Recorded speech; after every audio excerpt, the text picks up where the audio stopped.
Pois é, pessoal, dizem que Jacó foi enganado por Labão porque ele amava Raquel e não lia.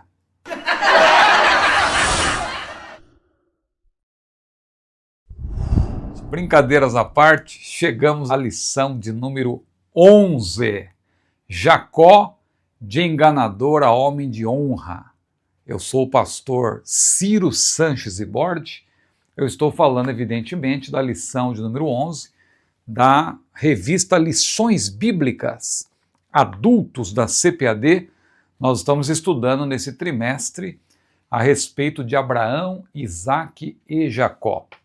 Hoje é a nossa penúltima aula sobre Jacó. A próxima já será a última, a 12, e a última de todas, a 13, é a que vai concluir este assunto tão importante sobre os patriarcas, homens dos quais o mundo não era digno, como diz lá em Hebreus capítulo 11, referindo-se evidentemente não apenas a Abraão, Isaque e Jacó, mas a todos os homens e mulheres que ali são mencionados como heróis da fé.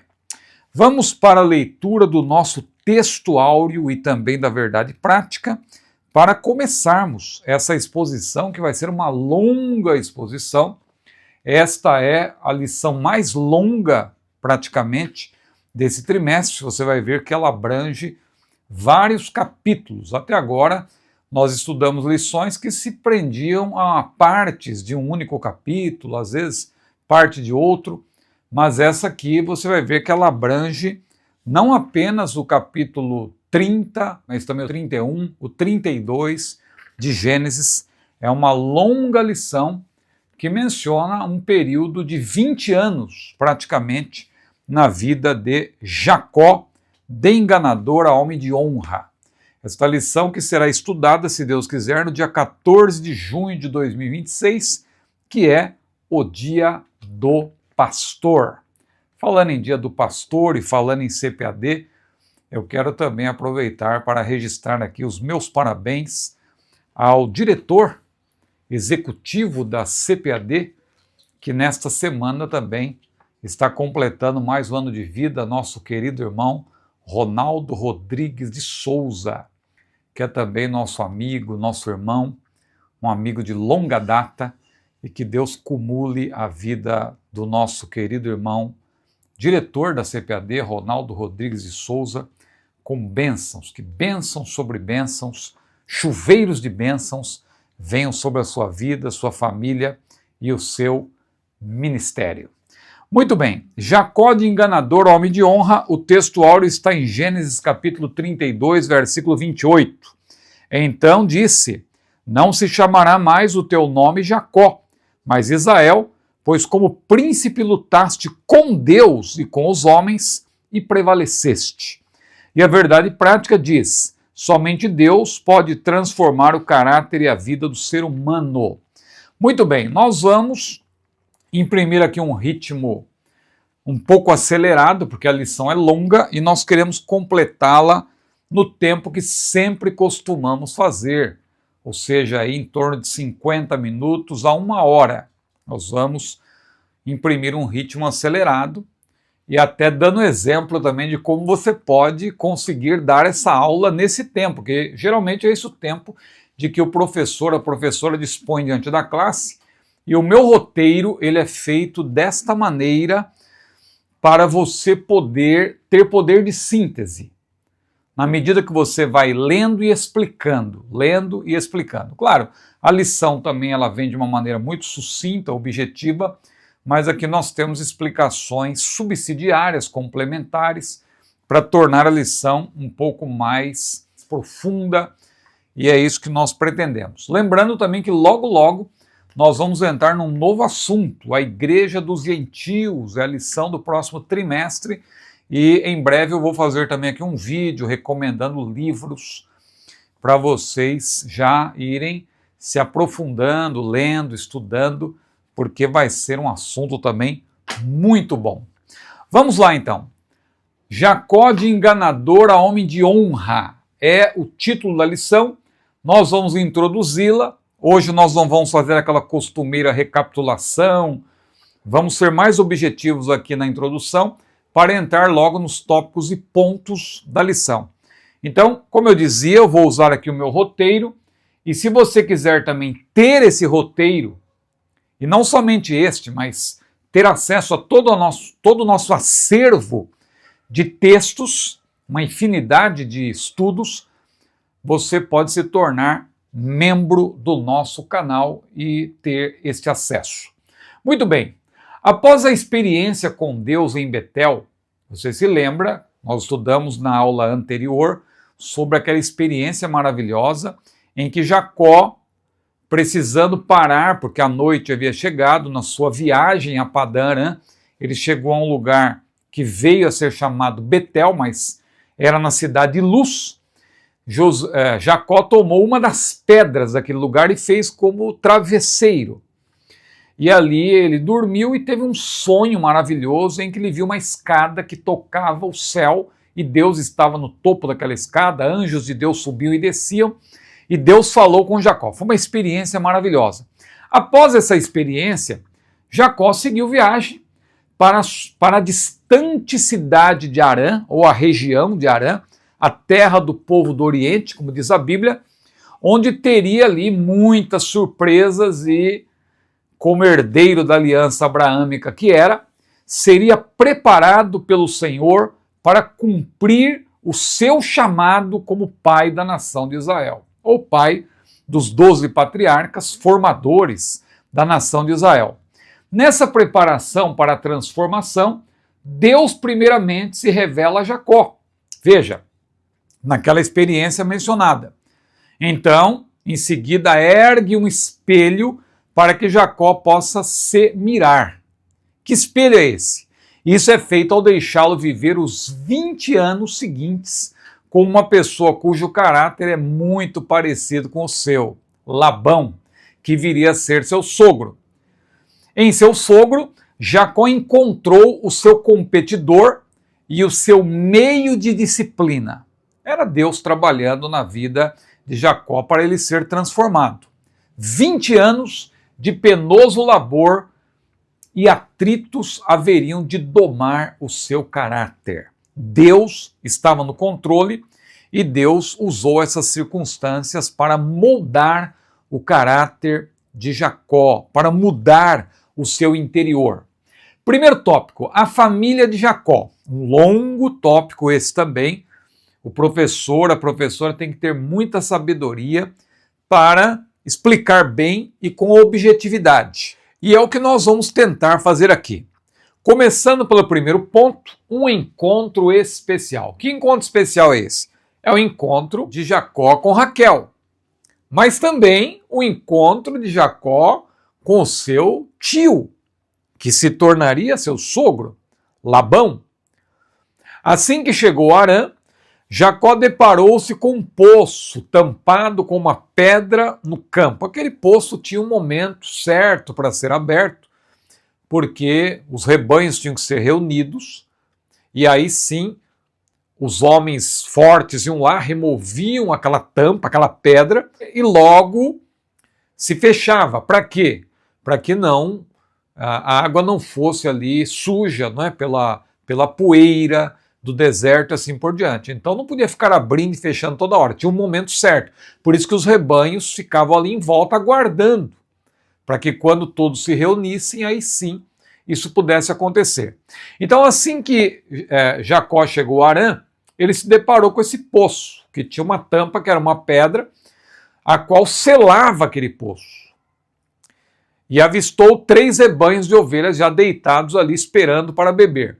Essa pedra ajudava a conservar limpa a água, como eu mencionei. Ventos fortes que soprassem por essa região, quase sem árvores, carregavam grandes quantidades de pó e areia, às vezes o suficiente para obstruir todo um poço. Então juntava-se ali muita poeira, então podia prejudicar ali o poço, atrapalhar e inutilizar a água que estava ali. Mas quando o poço era coberto por uma pedra, a água permanecia limpa do pó, da areia e de outras impurezas, de esbirs. Jacó perguntou aos pastores locais, você lembra que Jacó foi para Harã com aquela missão que seu pai lhe dera, e sua mãe também, de encontrar uma parente para ali se casar, e o plano de Jacó era fazer isso e voltar. Então Jacó perguntou aos pastores locais se conheciam Labão, que era tio de Jacó, filho de Naor, e perguntou se ele estava bem.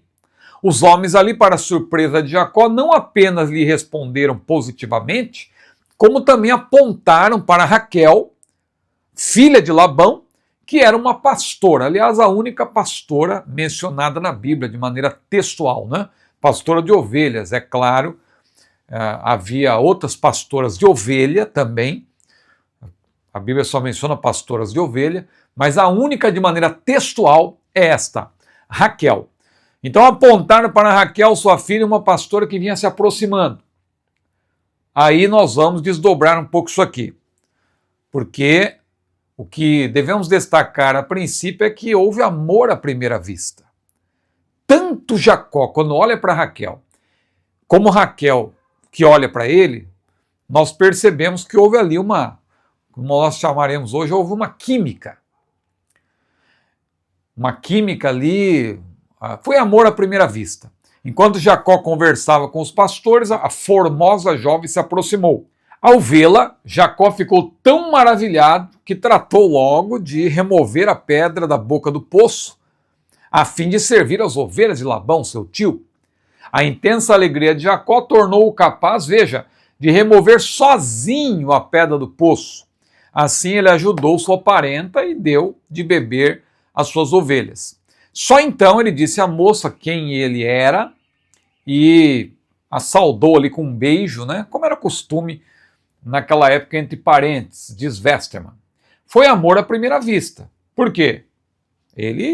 A reação dele já apontava para esse amor e a reação dela também, não é? Como nós vamos ver. Jacó chorou enquanto dizia a Raquel que era filho de Rebeca, e ela, ao ouvir isso, correu até sua casa e anunciou a seu pai o que acabara de ver e ouvir. Outro ponto, o encontro emocionante com Labão. Quando eu falo que o encontro também refere-se a Labão, porque o encontro não foi apenas com Rebeca, foi com a família toda, com Raquel, perdão, mas com a família toda. Um encontro emocionante com Labão e o acordo entre ambos.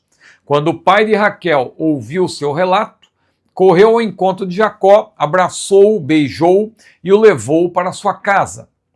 Ele queria ouvir o próprio rapaz, a fim de atestar a legitimidade de suas declarações, como no caso relatado lá em Gênesis capítulo 24. Aconteceu o mesmo com Rebeca. Durante um mês, eles celebraram esse encontro até que Labão, certamente percebendo a troca de olhares entre sua filha e Jacó, resolveu lhe fazer uma proposta de emprego. O herdeiro da promessa já vinha trabalhando, mas seu tio queria lhe pagar um salário. Jacó então fez uma proposta ousada, ou uma contraproposta, na verdade. 7 anos te servirei por Raquel, tua filha menor. Olha como Jacó foi específico no seu pedido. Eu quero casar com a sua filha menor, Raquel. E Labão, ele era muito esperto, né? Omitiu a informação de que Raquel era a menor e que não poderia, portanto, ser oferecida, porque naquela terra o costume era que primeiro a mais velha fosse oferecida. Não era costume casar a mais jovem antes da mais velha. Só que Labão, para ele foi conveniente esconder essa informação. Jacó, pelo visto, não conhecia a lei daquele lugar.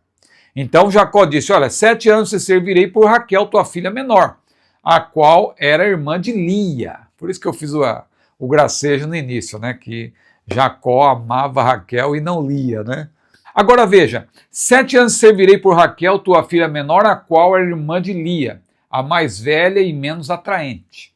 Labão gostou da ideia, aparentemente, e lhe disse, melhor é que eu dê a minha filha a ti, do que eu a dê a outro homem, fica comigo, afinal de contas nós somos parentes, somos irmãos e tal, e aí chegaram a um acordo. Vamos para o segundo ponto, o enganador é enganado, como nós vimos no início, que Jacó foi colocado diante de um espelho. Por 20 anos, Deus tratou com Jacó usando Labão, para que Jacó percebesse como ele tinha enganado seu pai, tinha enganado seu irmão, e agora ele estava sendo vítima disso, para ele aprender a ser uma pessoa honesta, ser um homem de honra, como diz a lição, para que houvesse realmente essa transformação de enganador a homem de honra. Jacó queria apenas casar-se com Raquel, seu grande e único amor. Nós vamos perceber ao longo da história que o grande amor de Jacó era realmente Raquel. Então ele queria, de todo jeito, casar com Raquel, a mulher da sua vida, porém, num espaço de 2 semanas, ele viu-se comprometido, na verdade, com 2 esposas. Ele trabalhou 7 anos, queria agora o seu pagamento, que era casar-se com Raquel, mas, devido a uma ação de engodo da parte do seu sogro, ele foi obrigado a ter não uma esposa, mas 2. No tempo dos patriarcas, é bom aqui que façamos uma explicação, no tempo dos patriarcas, no tempo dos juízes e até no tempo dos reis, nós vemos que Deus, embora não seja esse o ideal de Deus, nunca foi, quando Deus criou Adão e Eva e os uniu, você não vê que Deus criou várias Evas para Adão, uma Eva, não é? Para um Adão. Então, o ideal monogâmico estava, claro, desde o início posto. Porém, Deus tolerou a poligamia no início. Agora, o porquê disso? A Bíblia não explica detalhadamente, mas os teólogos chegam aí a algumas suposições e a gente às vezes concorda ou concorda em parte, mas vamos ver aqui, aqui uma opinião que eu considero interessante. No tempo dos patriarcas, juízes e até reis, Deus tolerou que seus servos tivessem várias mulheres. Agora veja, possivelmente para assegurar-se da continuação das linhas familiares, isso é um fato importante, não é?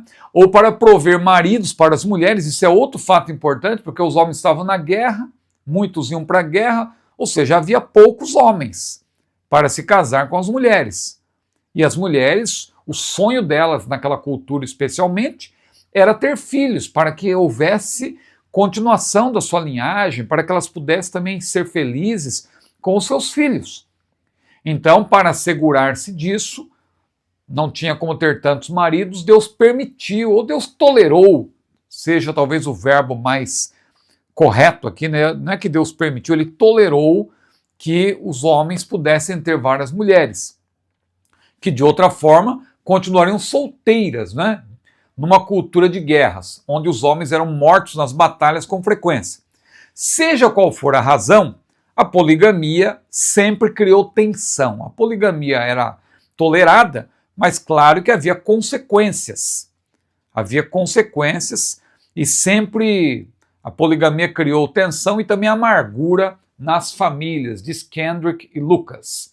Bom, valendo-se de uma fraude, o esperto Labão casou Quando eu falo assim, Kendrick e Lucas, alguém poderá perguntar, quem é esse Kendrick? Quem é esse? Pois é, está na parte bibliográfica deste material. Você que é membro do canal, por isso que eu sempre convido você a se tornar membro, apontando para o QR Code que aparece aqui na tela, você pode se tornar membro, você vai ver que tem lá todos os livros que nós consultamos e citamos.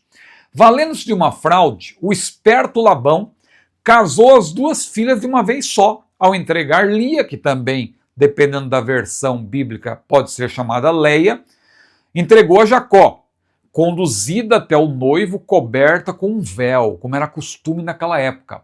Labão justifica sua fraude com o costume de casar a filha velha antes da mais nova, diz Westermann.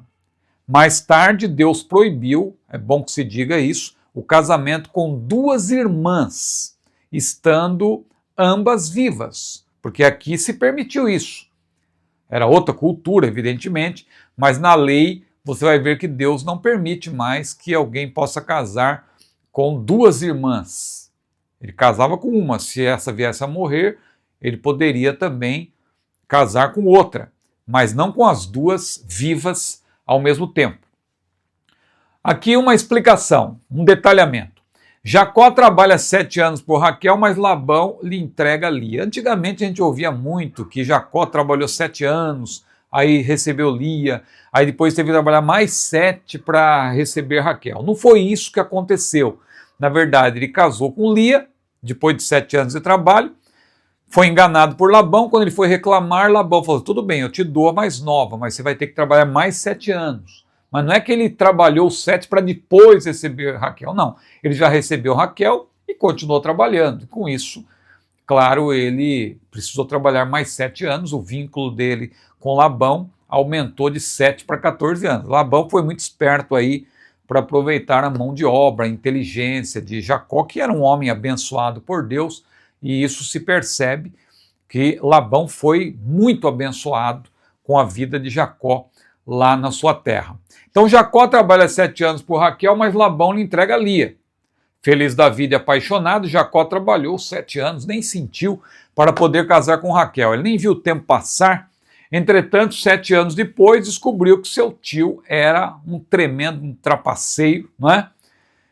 Mas veja, o modo de Jacó reivindicar, alguém até cita isso, que ele não especificou, então Labão estava certo. Mas não é bem isso, porque ele já tinha especificado antes. Mas o seu modo de reivindicar, assim que ele trabalha e ele casa, ele pede, dá-me a minha mulher, não é? E ele não menciona o nome, ele diz apenas, dá-me a minha mulher. Embora, repito, ele tivesse já especificado que trabalharia por Raquel, a mais nova. Mas veio a calhar para Labão, né? Dá-me a minha mulher, não especificou agora. E Labão, então, tudo certo. Fez um grande banquete, convidou muita gente e à tarde entregou Lia. Mas como que Jacó foi enganado? Por causa da cultura da época. Porque no dia do casamento, os noivos não se viam. E quando chegava o momento de eles se encontrarem, a noiva, ela também se apresentava coberta com um véu, de maneira que não dava para saber. As roupas eram largas, compridas e tal, aquelas vestes, realmente não dá para distinguir o corpo, porque eu acredito, evidentemente, que o corpo das mulheres era diferente, mas não tinha como Jacó perceber isso. E o rosto também não, porque o rosto estava coberto. Então, à tarde, entregou Lia como esposa a Jacó, que a possuiu, pensando que era Raquel. Labão deu a sua filha uma serva também chamada Zilpa, como era costume daquela época. Mais um dos pormenores iluminados pelas lâminas gravadas de Nuzi, que nós já explicamos aqui em outra aula. Descobertas arqueológicas apontam para as leis que prevaleciam naquela época. Então, é interessante isso, Kidner faz essa observação, de que era comum oferecer-se uma serva para ajudar a filha precisar ali de uma ajuda. Então, a serva, veja que Sara tinha uma serva, né, Agar, claro que a serva não era para servir de esposa ou concubina, ou seja, segunda esposa, mas isso também era previsto na lei, se fosse o caso. Não era obrigatório, mas poderia acontecer. Então, naquela cultura oriental antiga, quando os noivos se viam pela primeira vez, no dia do casamento, a mulher usava um véu que cobria o rosto. Se acontecesse de o casal se encontrar antes que estivessem casados, a mulher podia ver o rosto do homem por trás do seu véu, mas o homem não podia vê-la. Não podia ver o seu rosto, não dava para identificá-la. Com frequência não via o rosto dela até depois que estivesse casados, diz Beers. Outro ponto. Jacó trabalha mais 7 anos por causa de Raquel. Ao saber da trapaça pela manhã, o herdeiro da promessa procurou seu sogro exigindo explicações. Ô Labão, que negócio é esse? E Labão estava com a resposta pronta. Olha, não se faz assim no nosso lugar, que a menor se dê antes da primogênita. Cumpre a semana dessa, e aí que muita gente se confunde, né? Porque tem até aquela história da semana de anos que está lá em Daniel, né? Na profecia de Daniel, e a pessoa confunde essa passagem com aquela, e achando que Jacó teria que trabalhar ainda mais 7 anos para depois ter Jacó. Mas a semana desta que aparece aí é a semana de festividades, é a semana de lua de mel, como diríamos hoje. Então, cumpre a semana desta. Então, te daremos também a outra pelo serviço que ainda noutros 7 anos comigo servires. Olha como está no futuro. Você vai ter a sua esposa, mas você vai ter que trabalhar ainda para mim mais 7 anos. É isso que Labão disse ao seu genro.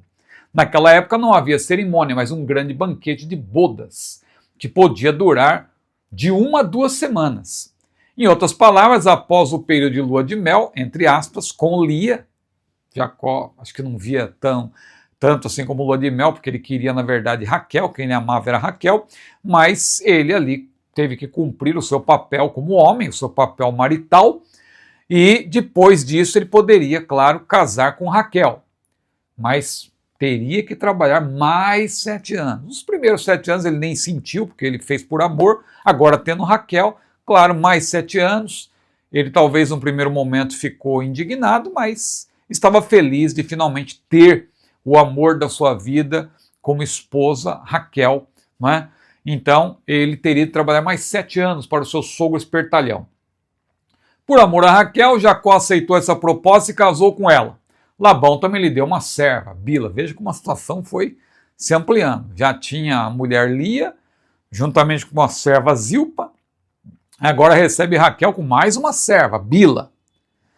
Mesmo enganado, Jacó trabalhou feliz mais 7 anos, pois tinha o amor da sua vida, como eu disse, em seus braços, sem saber que ela era estéril, assim como Sara e Rebeca. São planos de Deus, né? Não, nós, num primeiro momento, não entendemos, mas depois vamos perceber como tudo se encaixa. Enquanto isso, Lia, que não tinha nada a ver com a trapaça de seu pai, é bom que se diga, ela foi aborrecida e foi odiada, né? São palavras fortes, porque no hebraico isso aí é um hebraísmo, na verdade, não significa propriamente odiar, mas amar menos, ou não amar. Quando a Bíblia diz, por exemplo, amei a Jacó, aborreci Esaú, não é que Deus odiava Esaú, é que Deus amava mais Jacó. Jacó é o filho da promessa, é o herdeiro da promessa. Então, nesse caso também, quando diz que Jacó odiava, não é? Ou aborrecia na Almeida Revista Corrigida, ou odiava na King James Version, a BKJ em português, é um hebraísmo, equivalente a não amada, como diz na NVT, na NESB, né, que é uma versão em inglês que eu gosto muito, a New American Standard Version, desprezada, diz a CF, a ARA também diz desprezada. Eu creio que o termo mais apropriado aí para esse hebraísmo é mesmo desprezada, porque é o que você vê no texto. Deus, então, que não se agrada da injustiça, olha que importante, não é porque Jacó amava Raquel que Lia não tinha importância, para Deus tinha. Não é por acaso que Jacó casou. Labão pensou que estava enganando Jacó, mas Deus também, ele está no controle de tudo. Deus permitiu que aquilo ocorresse. Deus, então, que não se agrada da injustiça, interveio em favor de Lia. E ela engravidou. E olha que interessante, aí vem esse ponto que é longo também. Aí você vai ver que no meu roteiro tem muitos detalhes, acho que eu vou passar um pouco por cima deles, para que fique para estudo realmente dos membros do canal.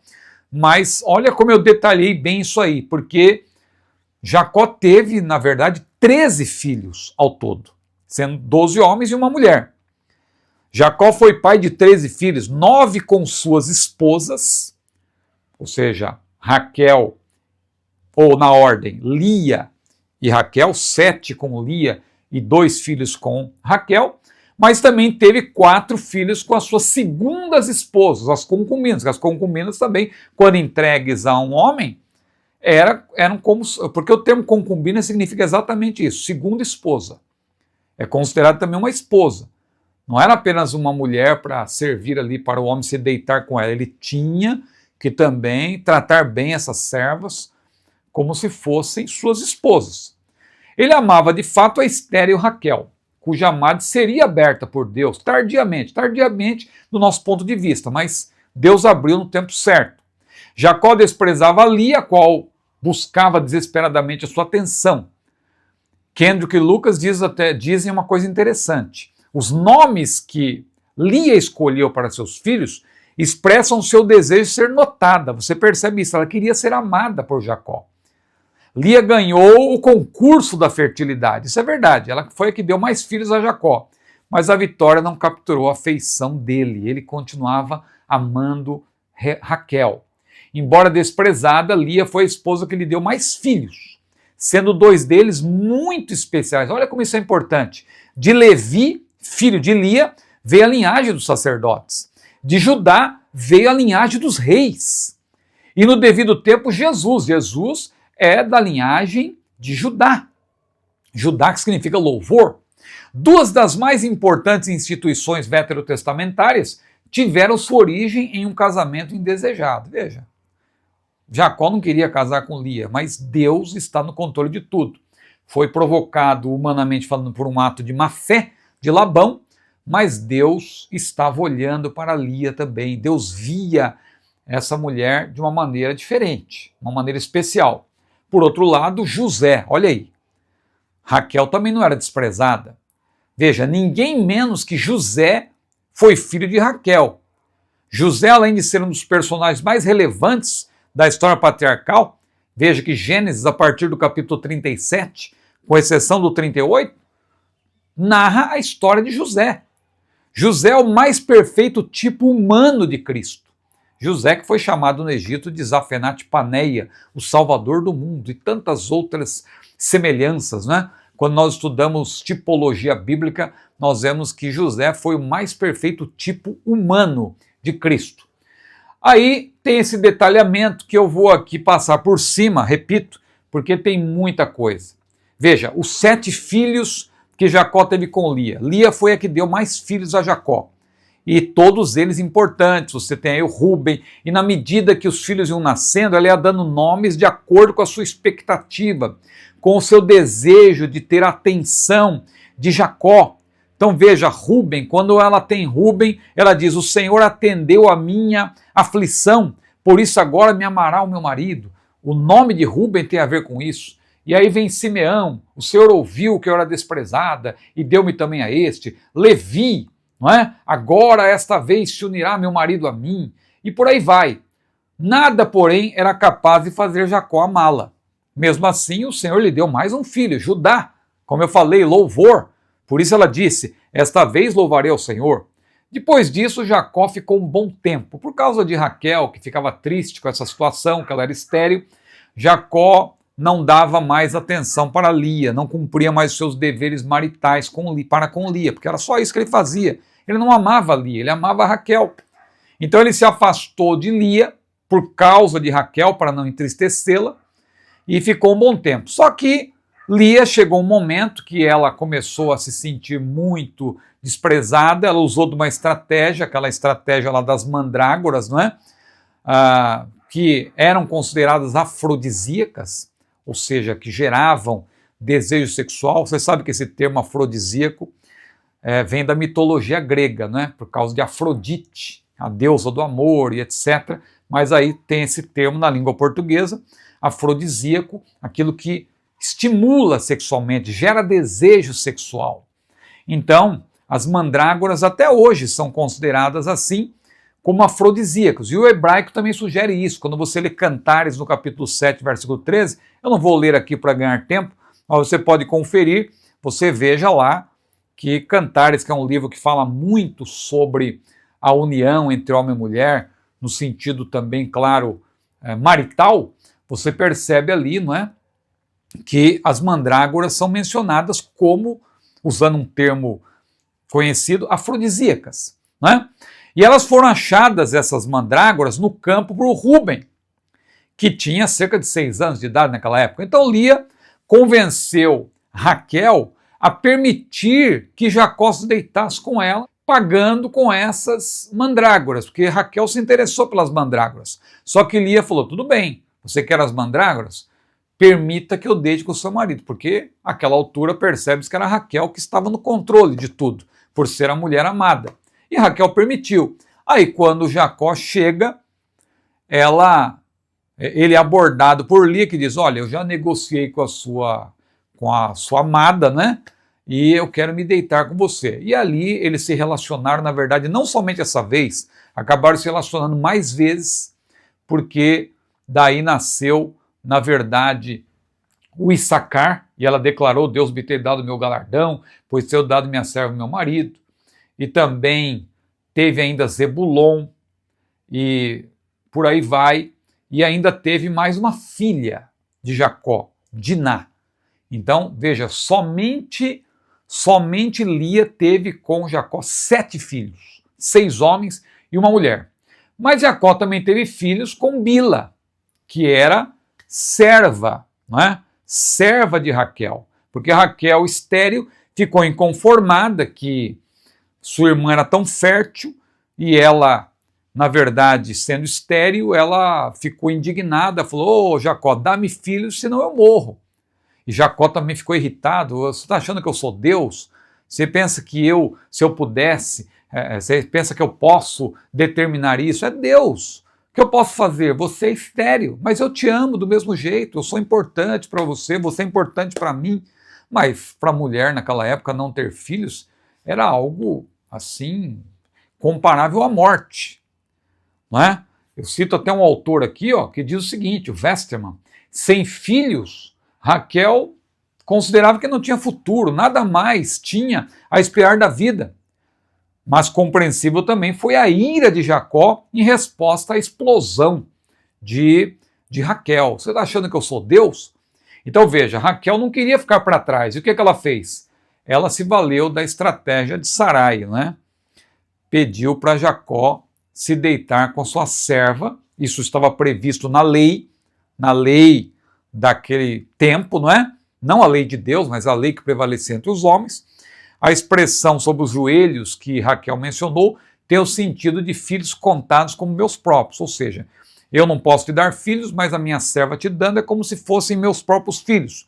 Jacó então agiu como seu avô Abraão, que também deu ouvidos a Sara quando ela quis que Abraão se deitasse com Agar, e ali Jacó possuiu a serva, a qual lhe deu 2 filhos, Dan e Naftali. Raquel ficou feliz num primeiro momento, considerou esses filhos como respostas de Deus e declarou, à medida que os meninos nasciam, o primeiro nasceu, ela disse: julgou-me Deus e também ouviu minha voz e me deu um filho. E o segundo, quando nasceu, ela disse: com grandes lutas tenho lutado com a minha irmã, olha a rivalidade, também venci.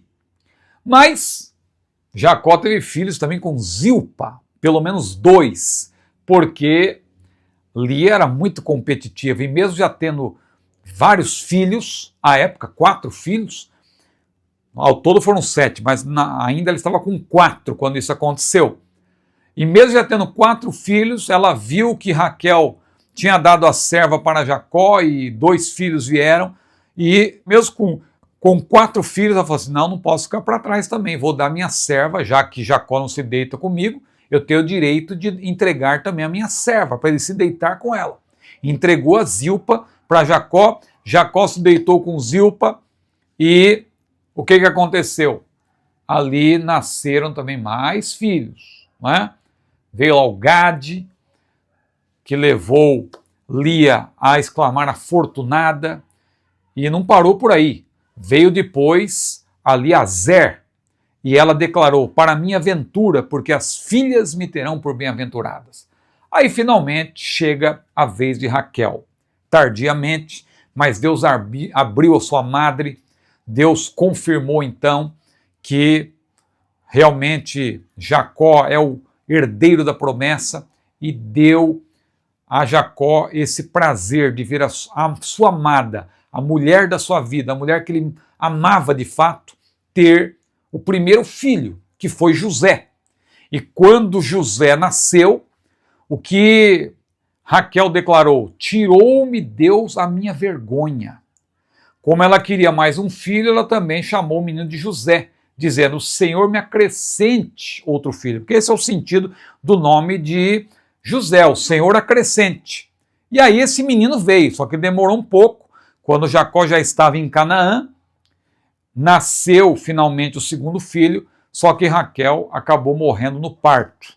Então o texto diz lá, mais adiante, em Gênesis capítulo 35, conforme eu coloquei aí, esse filho foi Benjamim, foi considerado filho da minha dor, porque quando ele nasce, Raquel acaba morrendo. Então eu coloquei o texto aí para os irmãos lerem. Mas nós vamos agora para o segundo tópico, lembrando mais uma vez, veja, eu passei por cima desse detalhamento, mas se você quiser tê-lo, basta você tornar-se membro do nosso canal. Segundo tópico, Jacó deseja retornar à sua terra. Aí veja como o assunto é amplo.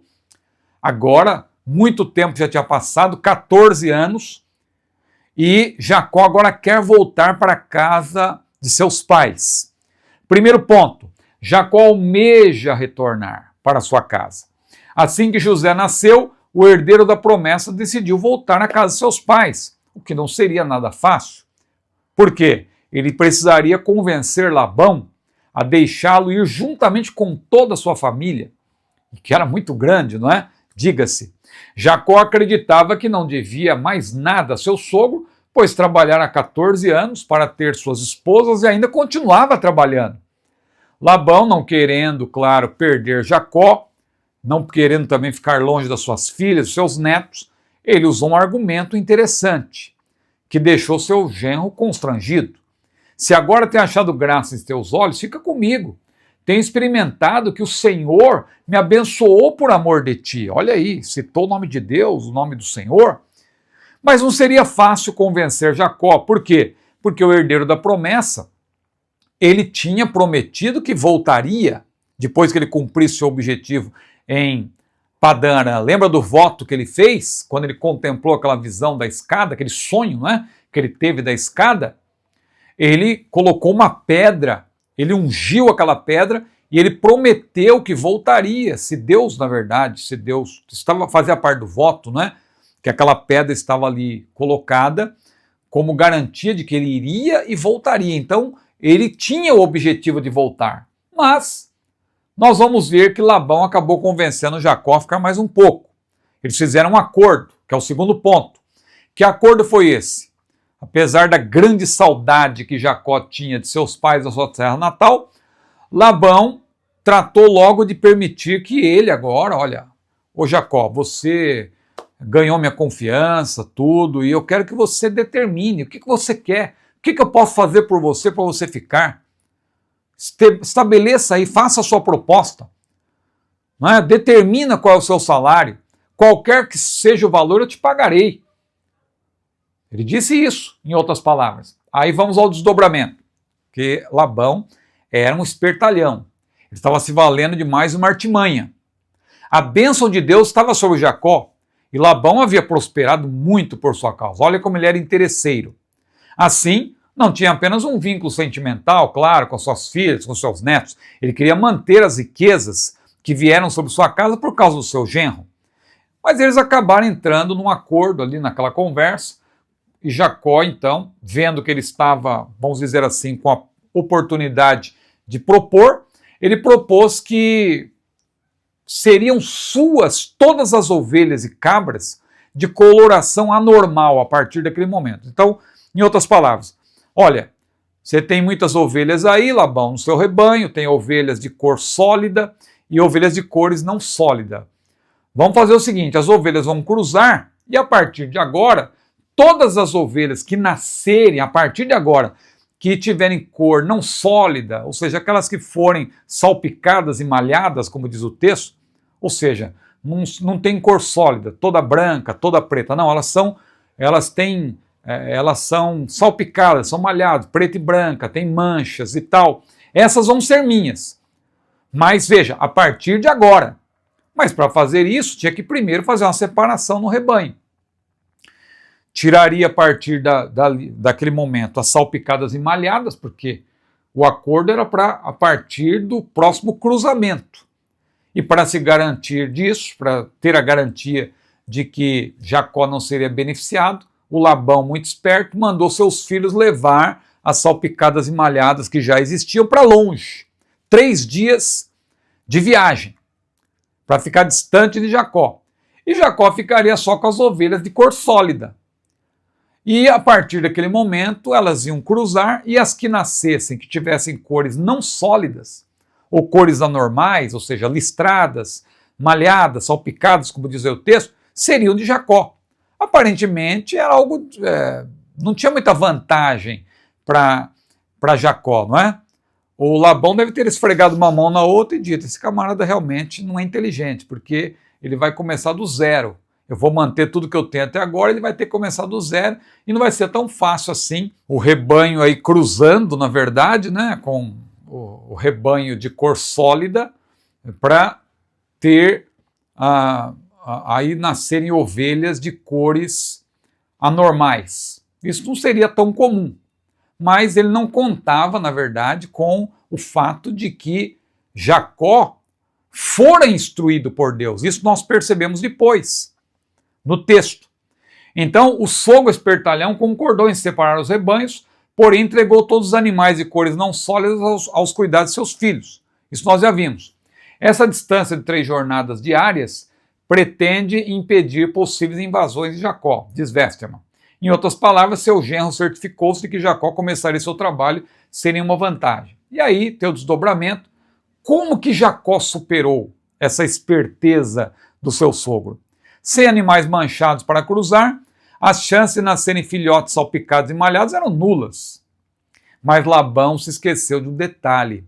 A bênção de Deus estava sobre Jacó, que se valeu da estratégia de usar varas verdes, diz a Bíblia, de álamo, aveleira e castanheiro, descascadas. Então ele descascava as varas para ficarem ali listradas, formando listas brancas nelas. Ele as apontava para os rebanhos que vinham beber água e o que aconteceu? Milagrosamente os animais que cruzavam olhando para essas varas, eles davam crias listradas, salpicadas, malhadas. Aí Jacó separava o que era seu. E, curiosamente, aquelas ovelhas que nasciam salpicadas e malhadas, elas eram mais fortes. Ficaram mais gordos, né? O gado era gordo, era um gado forte. E ali ficou com Jacó, que prosperou, diz a Bíblia, em grande maneira. E teve muitos rebanhos, e servos, camelos, jumentos. Veja que não eram só ovelhas. Vários animais ali, vários rebanhos estavam cruzando e Deus estava fazendo prosperar. Aí nós vamos para o terceiro ponto. Deus manda Jacó retornar à casa de seus pais. Chegou o momento, Deus falou, Jacó, agora chegou o momento. Quando você quis não era o momento, mas agora é o tempo certo. Então não demorou muito. Veja, no caso de Elias, né, o ribeiro secou, sempre acontece alguma coisa. Quando não é para deixar um lugar, Deus mesmo causa, às vezes o problema surge para nós sermos abençoados. O carro quebra para Deus te dar um carro novo. A casa começa a apresentar uma série de problemas, aí você pensa que está tudo chegando ao fim, aí Deus te dá uma casa nova. Usando aqui exemplos materiais, né? Deus trabalha muitas vezes dessa maneira. Então não demorou muito para Jacó, a semelhança do seu pai, tornar-se persona não grata. Todo mundo começou a olhar com desconfiança para Jacó, com inveja. Afinal, pessoas bem-sucedidas sempre incomodam os invejosos, não é? Os filhos de Labão começaram a murmurar. Esse camarada aí está tomando tudo do nosso pai, e etc. E o filho da promessa percebeu que o próprio Labão estava descontente. E ele não estava mais conseguindo enganar o seu genro. Deus então interveio e deu uma ordem para Jacó. Jacó, chegou o momento. Torna-te à terra dos teus pais e à tua parentela, e eu serei contigo. E aí o que aconteceu? Jacó avisou as suas esposas de que voltaria à terra. Contou toda a história para elas e falou que Labão tinha enganado durante muito tempo, que ele não aguentava mais aquilo e que Deus falara com ele. E ele conta toda a história, como Deus se revelou a ele. Tudo isso está aí no nosso roteiro. Jacó e a família então partiram para Canaã, só que Jacó teve que fugir, porque ele sabia que Labão não aceitaria. Labão não ia aceitar que ele saísse pacificamente ali num acordo, não. Labão não queria deixar. Aí Jacó falou com as filhas ficaram indignadas, falaram, não, nós vamos embora, nosso pai está nos roubando, está furtando o que é nosso. E aí a Raquel foi lá ainda, pegou lá o ídolo familiar, como a Bíblia diz, os terafins do seu pai, não é?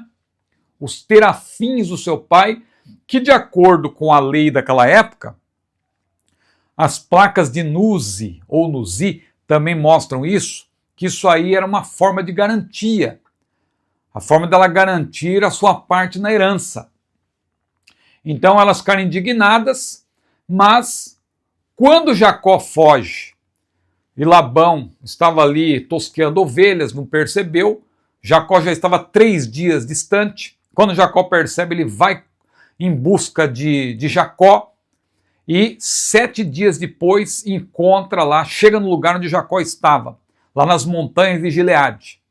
Ele ia certamente fazer mal a Jacó, mas Deus interveio, e assim como Deus tinha falado com o faraó no Egito, assim como Deus tinha falado com Elimeleque, Deus fala também com Labão e o alerta, fala só, não vai fazer nada com Jacó não.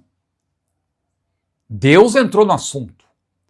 Deus falou com Labão, e Labão, se estava querendo fazer alguma coisa má, já teve que recuar. Mas ele foi ao encontro de Jacó, né? Então, ele ficou sabendo da fuga ao 3º dia, como eu falei, só que Deus, quando ele foi em busca de Jacó, já estava ali muito próximo de Jacó, Deus falou, guarda-te, Deus falou para Labão, guarda-te que não fales com Jacó nem bem nem mal. E aí quando o dissimulado Labão encontrou Jacó, veio falar com ele, como você faz uma coisa dessa, você vai embora e leva minhas filhas, não me avisa nada, você praticamente sequestrou as minhas filhas. Como você faz uma coisa dessa? A gente podia ter entrado num acordo. E aí os dois ali expuseram cada um as suas posições, Jacó também foi firme naquela ocasião, só que o Labão tinha aparentemente uma carta na manga. Olha só, tem uma coisa também, você furtou meus deuses, você furtou os meus terafins. Aí Jacó falou, não, de maneira nenhuma, você é enganador, você me enganou todo esse tempo, né? Você vem me acusar de que eu furtei os teus deuses? Se houver algum terafim aqui, algum deus familiar aqui entre nós, a pessoa que estiver com ele deve ser morta. Não sabia ele que a sua própria esposa, a sua amada, tinha feito isso. Só que Raquel também era esperta. Ela sentou-se em cima dos ídolos e quando seu pai foi revistar as tendas e chegou ali perto dela, ela falou que não podia se levantar porque estava naqueles dias o costume das mulheres, como o texto utiliza, e ela usou a desculpa de que não podia se levantar.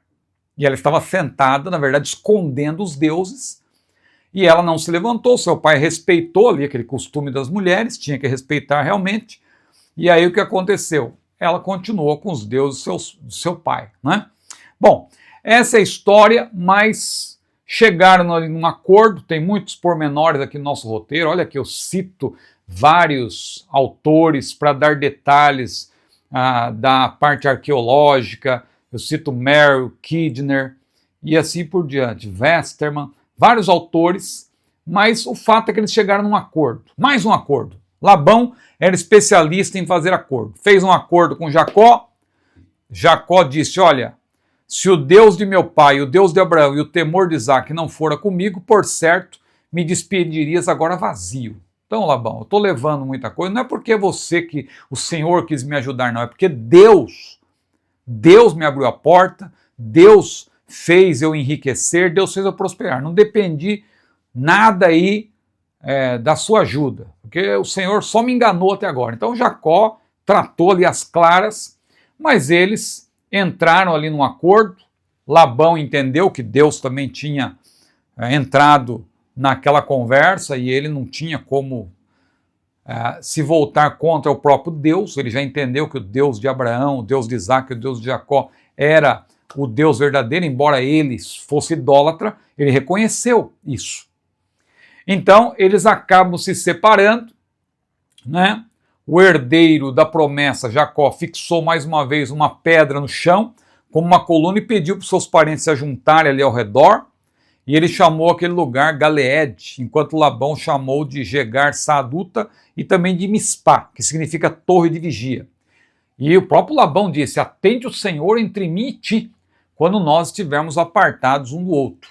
E assim eles firmaram aquela aliança, ficou tudo bem entre eles, tendo Deus como testemunha, Labão pediu a Jacó, claro, que cuidasse bem das suas filhas, que jurasse, e ele jurou, evidentemente, protegê-las, ser fiel, e Jacó ofereceu um sacrifício ao Senhor e comeu pão com seus parentes na montanha de Gileade, e assim se despediram pela manhã.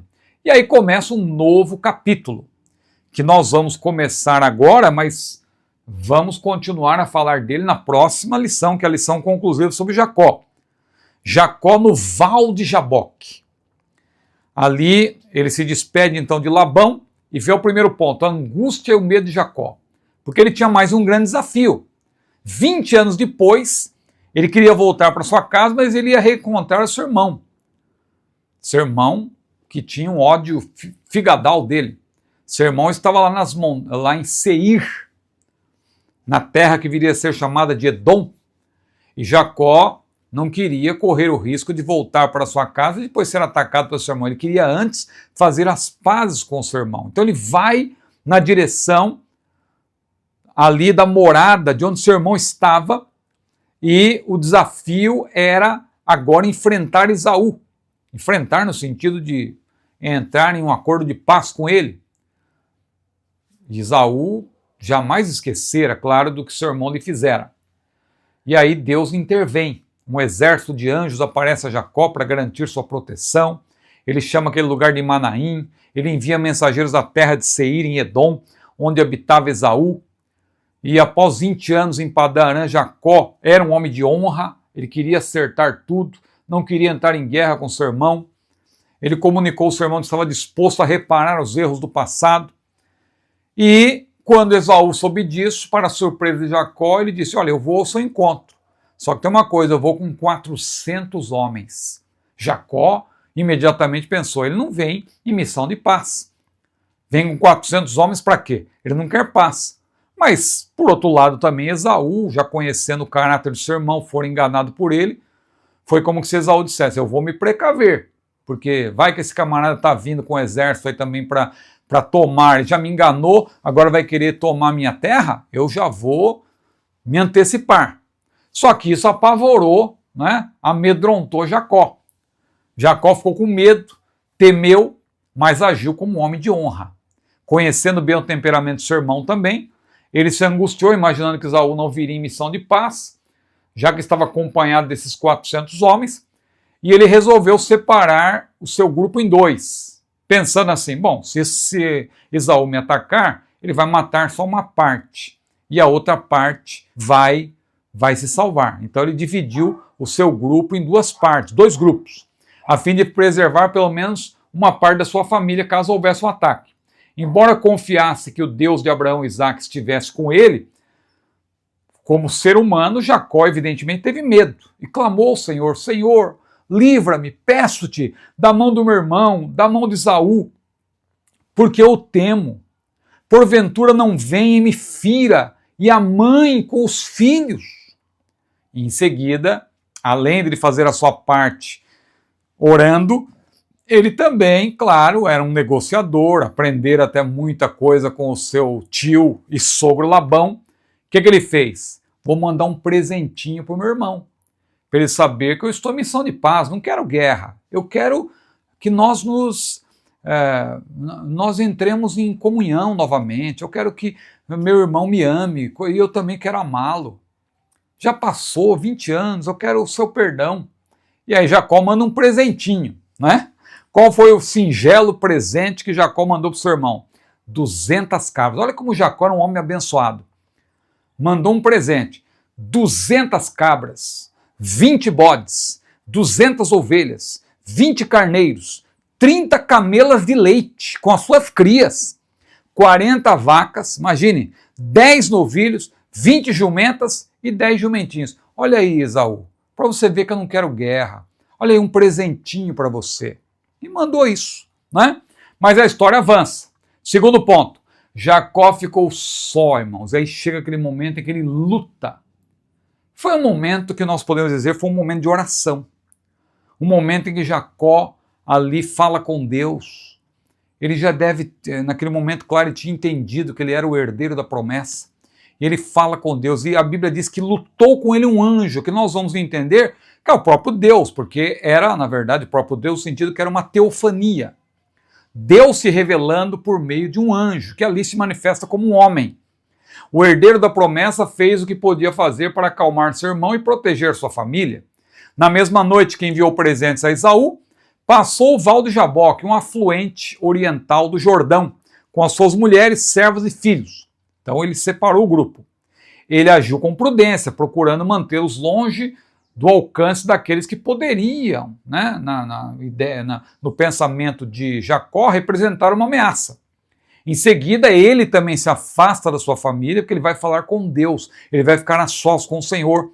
E a Bíblia diz que lutou com ele esse anjo, que eu digo que é um anjo teofânico, porque se apresenta como se for a Deus.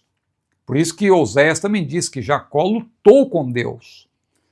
Duas características de Jacó são ressaltadas aqui. Consciência de sua fraqueza, ele reconhecia sua pequenez, e a intensa dependência de Deus. Ele sabia que só Deus poderia ajudá-lo, livrá-lo e também proteger sua família e confirmar suas promessas. Tanto o seu renovado desejo de ficar só, como a forma que a luta noturna tomou, indicam agora a fome de Deus. Quando Deus aparece como um homem no Velho Testamento, já expliquei isso aqui várias vezes, mas agora citando um autor, né, para dar peso, é usualmente chamado de anjo do Senhor, ou seja, uma teofania, como diz Kidner. Quanto a esse anjo, ao desvencilhar-se, deslocou a juntura da coxa de Jacó lutando com ele, um sinal que Deus deixou nele, o qual lhe disse: não te deixarei ir se não me abençoares. Olha aí o desejo de Jacó ser abençoado por aquele anjo. Eu preciso dessa bênção. Não me deixe, não me deixe sem antes me dar essa bênção, antes me abençoar. E aí chegamos ao terceiro e último ponto. Jacó, finalmente, claro, a transformação dele foi gradual, mas aqui é o ponto culminante em que ele realmente recebe a bênção, tem seu nome mudado para Israel. Como ele perseverou em sua luta até o sol nascer, não permitindo que o anjo, aquela teofania, né, partisse antes de abençoá-lo, o anjo, ou o próprio Deus, na verdade, era Deus falando com ele, lhe perguntou: qual é o teu nome? Deus sabia o nome de Jacó, evidentemente, mas Deus queria que ele confessasse, porque o nome de Jacó estava atrelado, aquele nome era, em Jacó, era a encarnação do engano.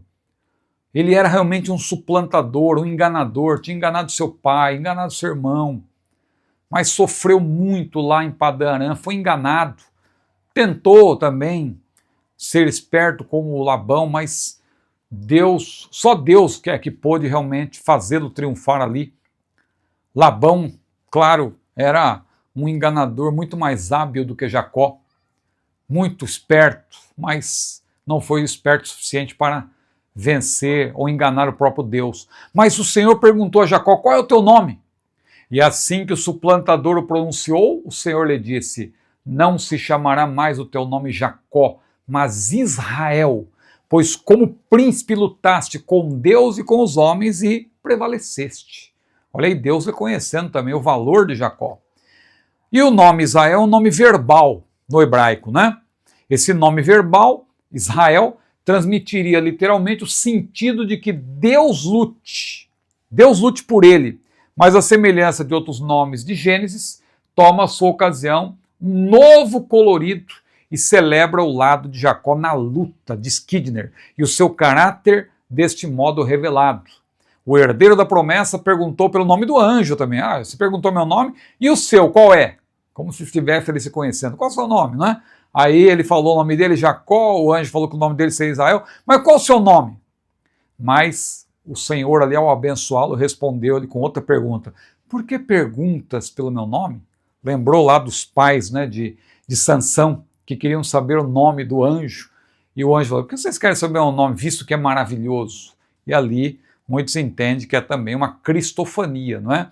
Uma manifestação de Cristo antes da sua encarnação, porque Jesus, claro, o Senhor Jesus, o seu nome é maravilhoso, não é? Como diz Isaías capítulo 9, maravilhoso conselheiro, Deus forte, Pai da eternidade, príncipe da paz. Jacó então, manquejando, mas extremamente feliz, chamou aquele lugar Peniel, que quer dizer a face de Deus, e disse: tenho visto a Deus face a face. Veja como foi o próprio Deus realmente, de maneira teofânica, e a minha alma foi salva. Irmãos, que lição maravilhosa, são muitos pormenores, eu tive que correr um pouco, mas se você não quer perder nenhum detalhe, veja como o nosso roteiro é vasto, é detalhado, você pode então na verdade, apontando para o QR Code, tornar-se membro do nosso... Tem a parte também das referências que eu mencionei, não é?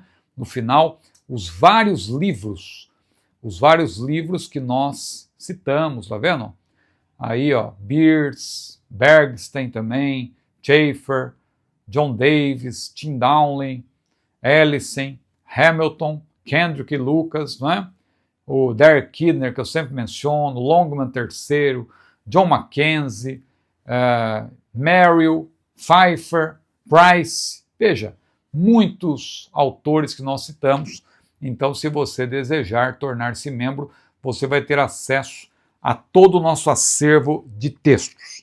E o autor conclui, então, esta preciosa lição com as seguintes palavras: Jacó teve muitos momentos difíceis em sua vida, no entanto, um dos piores momentos foi quando ele enganou seu pai. Esaú prometeu matá-lo e ele teve que fugir, indo morar com seu tio Labão. Na casa de seu tio, trabalhou muito e foi enganado e invejado.